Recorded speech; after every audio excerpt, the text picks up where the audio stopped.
रमा, थोडं तरी पाणी पी रमा.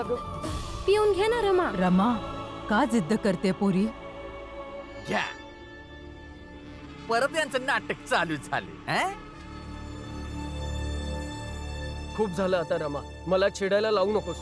मी सांगतोय ना, हट्ट सोड आणि पाणी पी. घे. रमा, ही मी योग्य बोलतोय. हट्ट सोड आता. अरे तुम्ही लोक पण कमाल करता. ज्याला तुम्ही हट्ट म्हणताय ना, तो हट्ट नाही तर आपल्या नवऱ्याच्या क्षमतांवर असणारा विश्वास हाय. आणि तो विश्वास तर पारखून घ्यायलाच हवा. त्यात काय चूक आहे? तुम्ही शांत नाही बसू शकत का थोडा वेळ? का बरं उकसवताय तिला? त्या नवरा बायकोंच्या मध्ये तुम्ही न बोललेलं चांगलं आहे.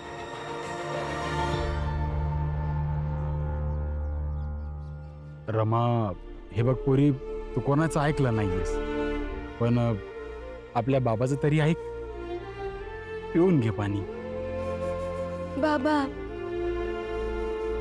कमीत कमी तुम्ही तर असं नका बोलू. या वेळेला तुम्हीच आहात जे मला चांगलं समजून घेऊ शकतात. तुम्हीच असं बोलून मला अजून कमजोर नका बनू.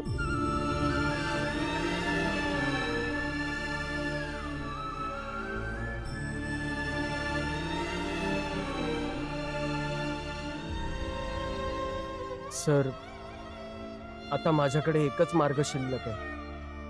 मी असं करतो की आत्ताच्या आत्ता कॉलेजला जातो आणि सर्व शिक्षकांना भेटून विनंती करतो की प्लीज मला शिकवायला सुरू करा. नाहीतर माझी पत्नी रमा उपाशी राहील. काही खाणार नाही, काही पिणार नाही.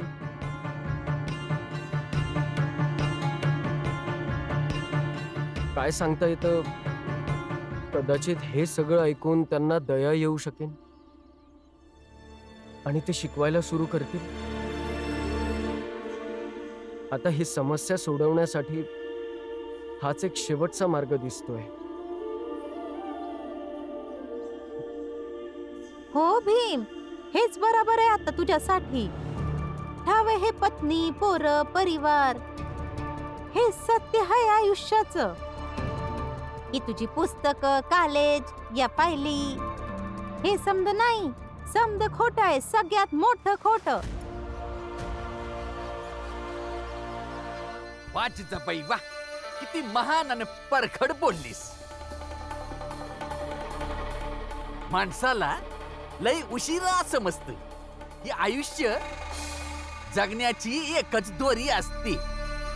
कमावणे, रोजगार मिळवणं आणि घर कुटुंब चालव. भीम, कोणाचं बी ऐकू नका. पोरा, तू कॉलेजात जा अन समजा शिक्षकांसंग बोल जा. परंतु कसे?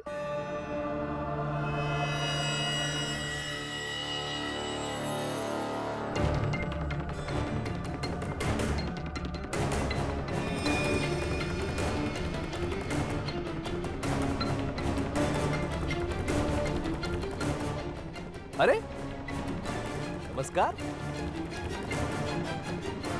भीमराव. खरं तर मला हे सांगताना खूप दुःख होत आहे. आपल्या कॉलेजमधले सगळे शिक्षक गेले आहेत कुठेतरी फिरायला.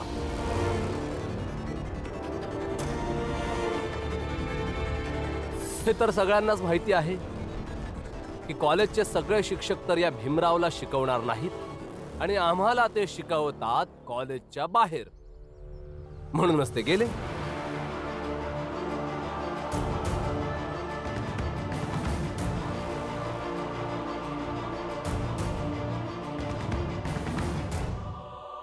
सर, असं तर नसेल ना की मेहता सरांनी कॉलेजच्या सर्व शिक्षकांना बोलवून घेतलं असेल? असू शकेल. आणि असं जर झालं असेल तर समज आपलं काम यशस्वी झालं आहे.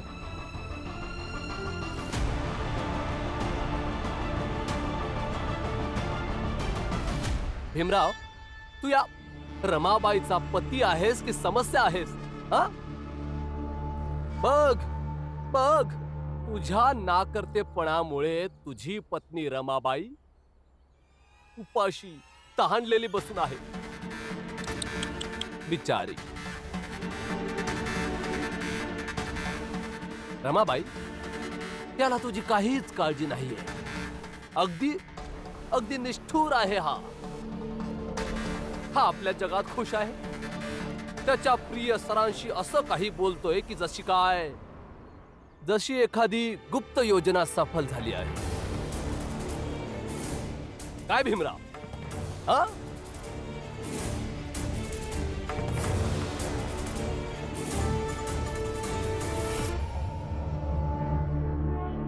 सर, हा आपला चहा घ्या ना. धन्यवाद. पण तुमचा चहा? मेहता सरांनी सांगितलंय की जेव्हा की तुम्ही एक शिक्षक आहात म्हणून मेहता सरांच्या ऑफिसमध्ये तुम्हाला तितका आदर मिळायला हवा जितका कोणालाच मिळत नाही. म्हणून मी तुमच्यासमोर चहा कसा पिऊ शकतो? तुम्ही घ्या ना चहा. धन्यवाद. भीमराव आंबेडकर नाव आहे त्या विद्यार्थ्याचं.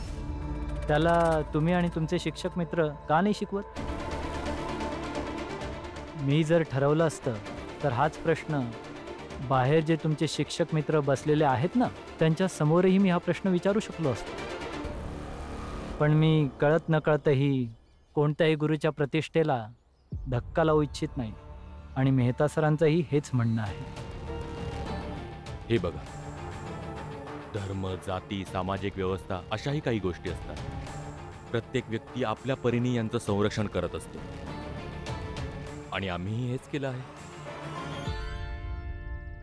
बहुतेक तुम्हाला माहीत नाहीये, आम्ही भीमरावला उपाय सांगितला होता ज्याने तो शिकला असता आणि आम्ही सुद्धा सुखाने राहिलो असतो.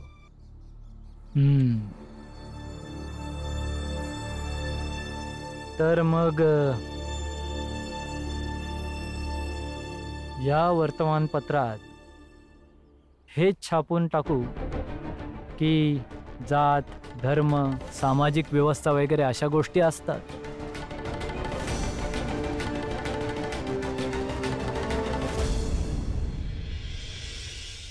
आता बघूया कधीपर्यंत ही रमाबाई काहीही न खाता पिता जिवंत राहू शकते.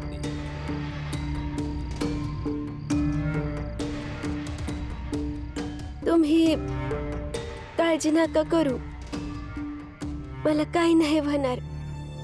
तुम्ही इतके मोठमोठ्या लढाया लढल्यात तर या छोट्याशा लढाईमध्ये तुमची पत्नी कशी हरू शकते?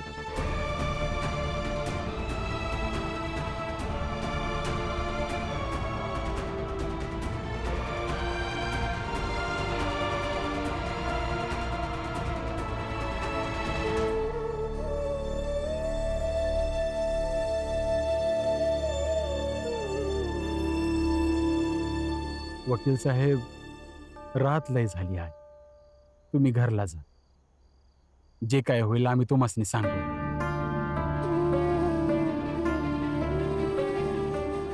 रामजी, भीम मला त्याच्या गुरुस्थानी मानतो आणि एका खऱ्या गुरुकडून अपेक्षा असते की तो आपल्या शिष्याची साथ कधीच सोडणार नाही, परिस्थिती काहीही असू दे. म्हणून मी ठीक आहे इथे. भीम, रमाला समजव ना पोरा. तू तिला सांग की हट्ट सोडून दे. तुम्ही दोघं पती पत्नी आहात. तुम्ही दोघं एक दुसऱ्यांना जितकं समजून घेता तितकं कोणीच समजून नाही घेऊ शकत. तू सांगशील तर बहुतेक समजून जाईल ती. तू एकदा समजव ना तिला.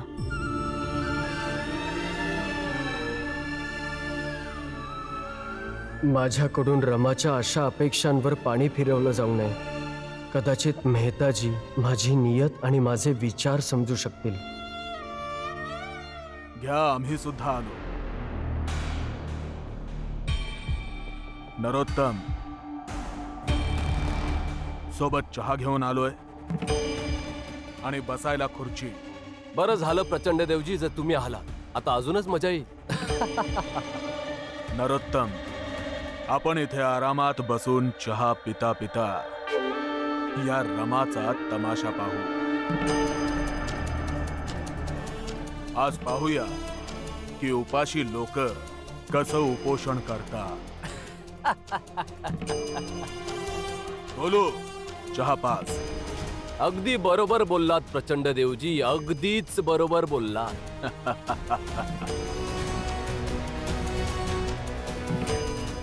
तुम्ही इथे आलात ते अगदी योग्यच केलं.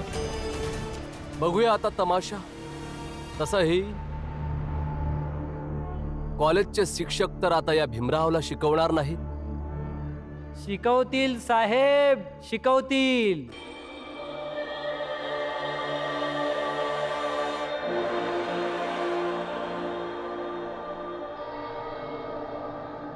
आणि तेही उद्यापासूनच शिकवतील.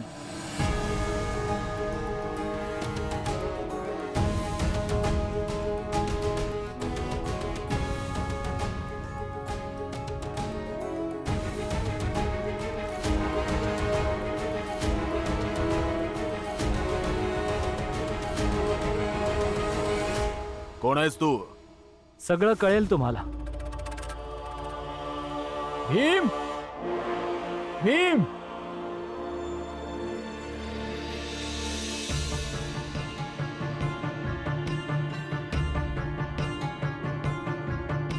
तुमचं बोलणं झालं मेहता सरांशी?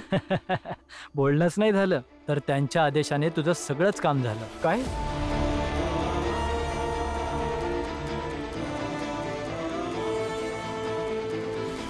म्हणजे उद्यापासून शिक्षक शिकवायला लागतील? हो, नक्की शिकवायला लागतील.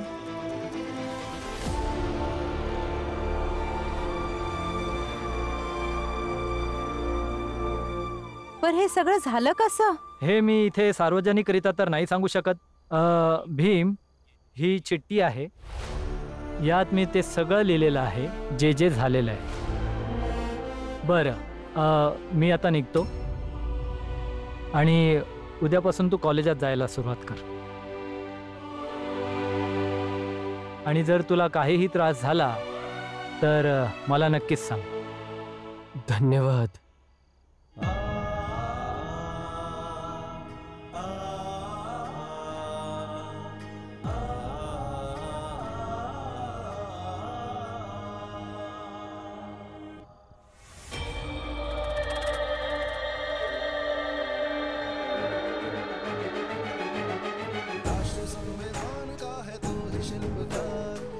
रमे, आता तरी पाणी पी आणि काहीतरी खाऊन घे.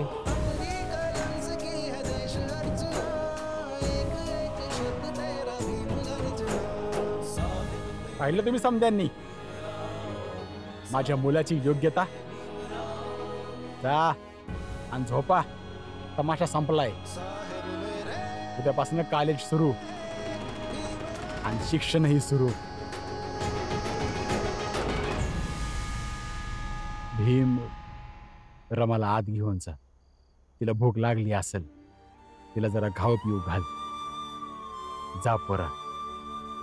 बाबा, थांबा जरा.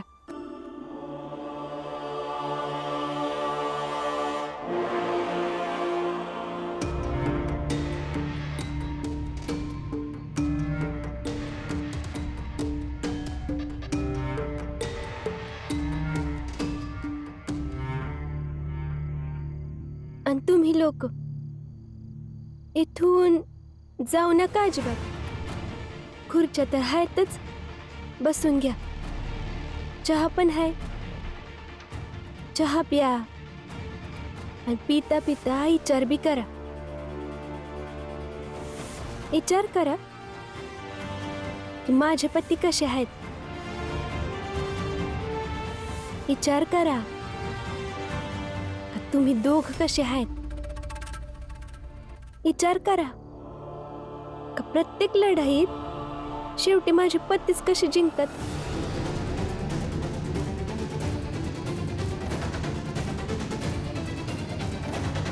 हा बी विचार करा का तुम्हा दोघांचा प्रत्येक वाईट हेतू अपुरा कसा राहतो.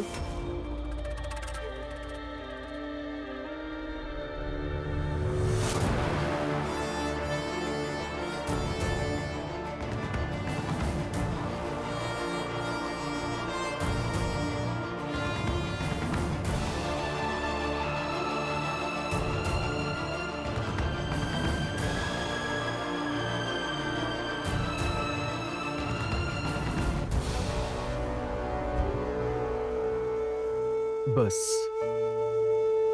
आता वाचून दाखवा. काय लिहिलंय ह्यात? वाचतो. आधी काहीतरी खाऊन घे. कमीत कमी पाणी तरी पे. मी अहो, घेऊन पण- येतो.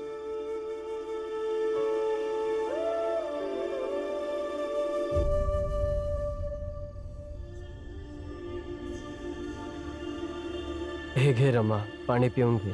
अहो, तुम्ही जिंकला आहात. उद्यापासून तुमचं शिक्षण सुरू होईल. ज्या लोकांना वाटायचं ना का तुम्ही फक्त असेच योद्धा आहात ज्याच्यात काही दिवसांचीच हिंमत आहे, त्यासनी उत्तर मिळेल का तुम्ही लय झाक योद्धा आहात. आणि माझी तहानभूक समधी पळाली आहे. तुम्ही चिठ्ठी वाचून दाखवा. नाही, आधी तू पाणी पी, मग मी चिठ्ठी वाचेन. नाही, घे पाणी पी रमा. हे घे.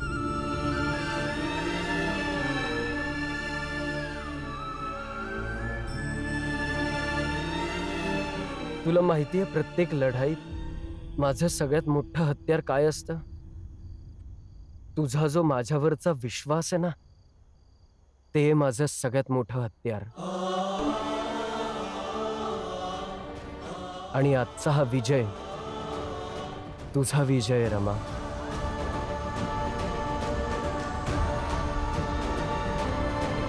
आता चिठ्ठी वाचा.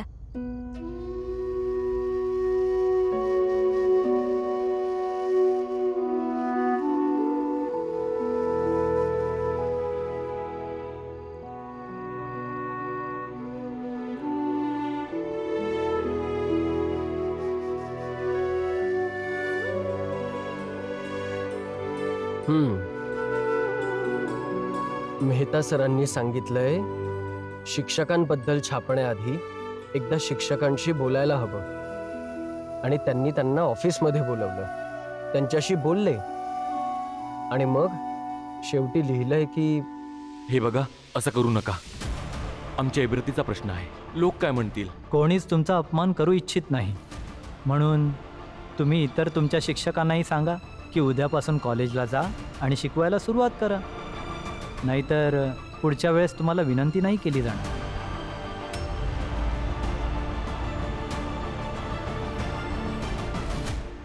रमा, काय वाटतं तुला? ह्यांनी मला मदत का केली असेल? कारण तुमचे विचार चांगले होते. तुमचे विचार खरे होते. आणि तुमची जी मागणी होती ती योग्य होती. नाही, योग्य मागणे तर मी सगळ्यांकडे करतो. मग सगळे असा विचार का करत नाही? सगळे माझी मदत का करत नाही? मेहता सरांनी माझी मदत यासाठी केली कारण ते स्वतः एक महान माणूस आहेत. ते स्वतः खूप सुज्ञ आहेत. आणि म्हणूनच माझा हा विश्वास आज अजून जास्त दृढ झाला की शिक्षण व्यक्तीला त्या उंचीवर घेऊन जातं जिथून प्रत्येक जण एकसारखा दिसू लागतो. व्यक्ती शिक्षित असण्यामध्ये आणि सुज्ञ असण्यामध्ये खूप फरक आहे. व्यक्तीने फक्त शिक्षित असणं गरजेचं नाहीये, तर खऱ्या अर्थाने शिक्षण घेणं गरजेचं आहे. आणि त्यामुळे व्यक्तीची गुणवत्ता वाढते. मग ती व्यक्ती आपल्या जातीची असो नाहीतर अजून कुठल्या. आणि मला पूर्ण विश्वास आहे रमा, आज नाहीतर उद्या प्रत्येक जातीच्या लोकांना ही गोष्ट कळेल की जीवनाचा दर्जा उंचावण्याचा एकमेव मार्ग म्हणजे शिक्षण. आणि मी या गोष्टीची वकिली आयुष्यभर करत राहीन की लिहा, वाचा, पण तसेच सुज्ञ देखील व्हा.